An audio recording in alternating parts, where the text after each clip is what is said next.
po sa ating ay bakit ngayon mga idol? Eto na. Bakit kasi? Bakit hindi magkasya ang 500 pesos na pang Noche Buena? Sino nagsabing kakasya yan?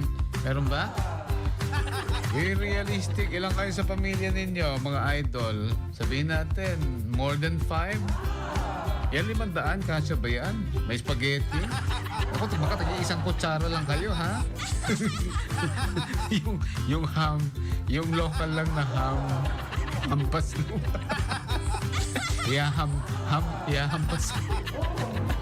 Hindi talaga kasya yan, idol. Let's be realistic. Siguro magkakasya yan. Kasi, ano bang Noche Buena? Diba? Ano ba pang Noche Buena natin? Siyempre, dapat kompleto eh. Alam mo naman, ang Pilipino, minsan galante. Diba? Siyempre, pag Noche Buena, kompleto yan. May macaroni, may lechon. Ano pa ba? O, kung walang lechon baboy, lechon manok na lang. Ha? O kaya lechon na drawing.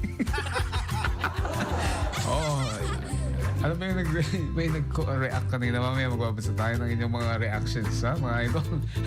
Yung ating dalawang headlines para sa inyong mga shoutouts dyan. 23 days na lang, dalawang araw na, no? Pangalawang araw na Disyembre. 23 na araw na lang ay Pasko manan. Ha? Na yung baga Pasquam si Sir Robert Pasqua.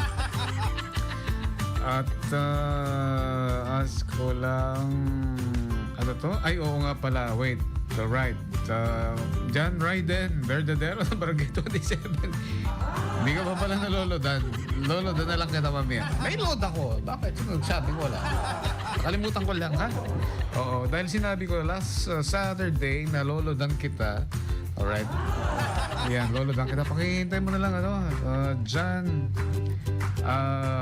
Raiden, Verdadero. Shout out sa inyo lahat, mga idol. Sa IFM, mga idol mong FM. At sabayan na ng ating second hour get together.